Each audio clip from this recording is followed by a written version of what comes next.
Andy, we thought we'd take you out and about. Some of our marketing people thought this was a great idea, which it might have been in July. It's been a while since I've been down to Footy, to be fair. Yeah. It's been nice to have a look around again. So We'll come on to the semi-final in a minute, but just, Aberdeen area, what does it mean to you? Aberdeen is home. It always has been. I've been very lucky to have been at Aberdeen for so long. 33 now and signing when I was 11 years old.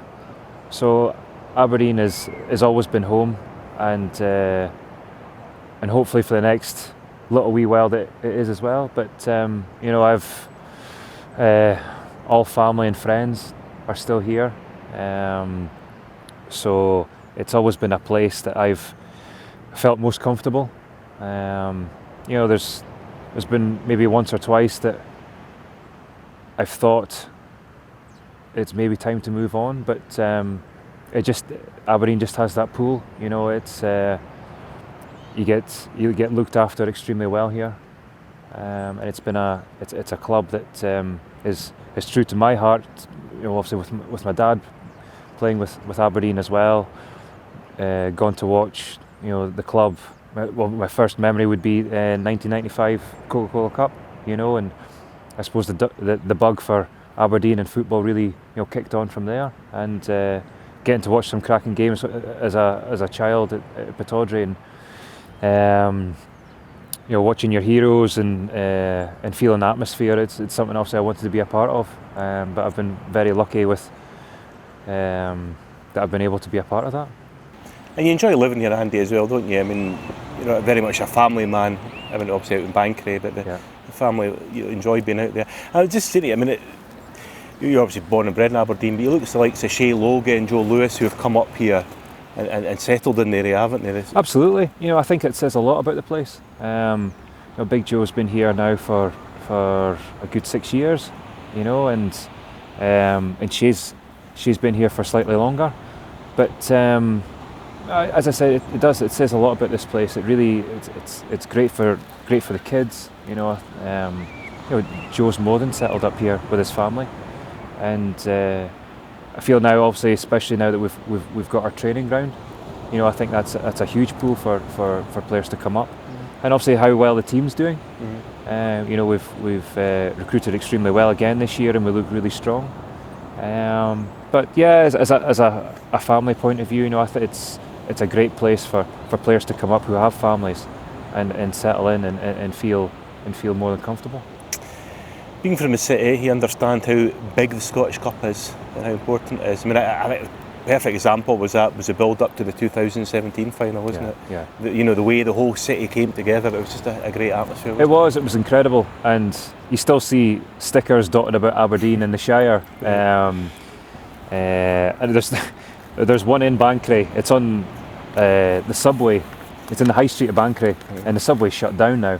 But there's a picture of me on it, and obviously it's literally the sun's taking the colour completely out and whatnot. But every time we drive past, my youngest thinks I'm playing golf. I don't know why, but he's like, "Oh, Daddy, that's you playing golf." Just honestly, but no, what a buzz it was. Obviously leading up to that final, and it's one game I still have sleepless nights about.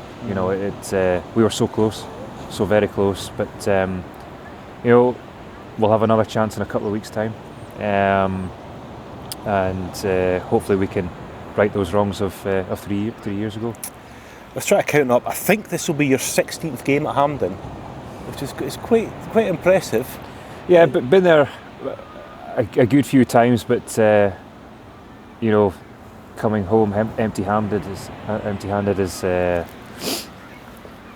is not, obviously saying 16 times, you'd think that you'd be able to... Scotland games, Andy, but you've had some real highs and lows. You experienced everything there, haven't you? Yeah, no, I've experienced a bit of everything. Lows were... there's been more lows, absolutely. There's no hiding that, and some severe lows, But some really good times, obviously getting to probably play with Scotland. Yeah. That's definitely the two highs. Those two home games a couple of weeks back. But obviously, even in that horrendous loss, which I'm not going to mention too much about, but being able to score 2 goals in the game as well, scoring at Hampden, it's still something that you look back on with proud memories. But even the bad memories, Andy, you had, and does that help you as a player? Does that make you stronger? Does it make you appreciate more when you do have good times? For example, when you get a Scotland cap? Absolutely, and it gives you that thick skin as well. Because you need thick skin to be involved in football, and but as you say, it's all worth it. All these turbulent times are worth it when I got that call and to say that you're going to be called up to the Scotland squad and have such a brilliant time and be involved in obviously 2 very important games. But the main thing is that Aberdeen as a club is still getting to Hampden, still making these semi-finals, and hopefully making more finals. But the real reason why you want to be there is to win trophies. Yeah. I mean, you always said to me, the 2008 side was one of the best teams you played in, and we probably should have won the Scottish Cup that year. We won't talk about the game again. Yeah. 2017 again, a very, very good team. Yeah. How does the team at 2020 compare to those two? I know, a difficult question. It's early days, but I would say the strength and depth of the squad is up there with both squads, if I'm honest. A lot of experience, but it's that our squad's got a lot of young boys who are stepping up. Like your Conor McLeod's, Scott Wright's been outstanding this year. A lot of young boys are getting to that age when they need regular football and doing really well. So we've got the youth, we've got experience with myself, Niall McGinn, Big Joe, Shea, guys who have been around for a long time. So it's a really good balance, but it's making that balance work. And I would say we're a really, really tight group. But at the end of it, you want to come away with some sort of silverware and finish as high as possible up with that league. I think you make a good point on the experience. I also think within the squad the mentality, and I'm not saying we haven't had it in the past, but you look through it, yourself, Ash definitely in that category, Tommy, Joe Lewis, Johnny Hayes, Lewis Ferguson, even Marley's won the Scottish Cup before. I mean that's important going into these big games, of course, because so much of it's played in the mind, isn't it? Yeah, absolutely. I mean, guys who have been in, myself and Ash would potentially be and Niall would be the only ones left from that final. Shea as well. And Shea as well. Yeah. So guys who have been there and been a part of it, so know what's required, in those type of games, and that's what we need. But fingers crossed for when the semi-final does come around. That I do feel like we're due Celtic one. I really do. I feel we've met Celtic so many times in semi-finals or in a final, and we just haven't been able to beat them. So I'm hoping, that we can go and get that well-deserved result, because I feel like we've been there too many times to not have, reached the final and got some silverware. Yeah. Also counted up, I think this will be your 14th semi-final, and I mean they're strange game semi-finals, aren't they? I mean they're never really classics. It's very cagey. Yeah, it's a very cagey affair. But when I suppose games are different when you're playing out with the Old Firm, playing Celtic, I would say it's a normal game against Celtic. It's regardless if it's Pittodrie or Parkhead. We know that they'll have majority possession. And it's picking your moments to counter attack, and you're only going to have maybe 3 or 4 opportunities, maybe half chances, and you've got to try and take them.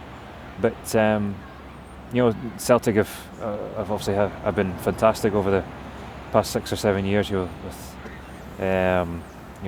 cleaning up all titles, really. So we know it's going to be hard, but we've just got to believe. And I feel this year, going forward, we're a real threat. With our pace and boys are scoring goals. So hopefully we can take that into the semi-final. You've experienced Hampden without any fans when you played with Scotland. Was it weird, or when the game started, you're so focused you don't really notice it? You're so focused you don't really notice. I mean, when I suppose when the likes of Pittodrie's full, you do notice it because the place is loud. You know, when Hampden's full, it's loud, but at the same time, you're still focused on your job. You're still focused on the players that are around you. You know, so you don't really have a lot of time to kind of take in anything. Obviously, yes, there's challenges to go in, and the crowd gets up, etc. But it's one of those ones that you just, once the referee blows his whistle, you're you know, the game started, and you're just concentrating on your job. Just finally, you've got the Scotland caps now, and I'm certainly sure you'll win more, but is the thing missing in the Andy Considine collection a Scottish Cup medal? Absolutely, yeah, and a league medal. Can always hope. Can always hope, Mal. Andy, thank you for your time. Thank you. Appreciate it, and all the very best on Sunday. Thank you. Cheers.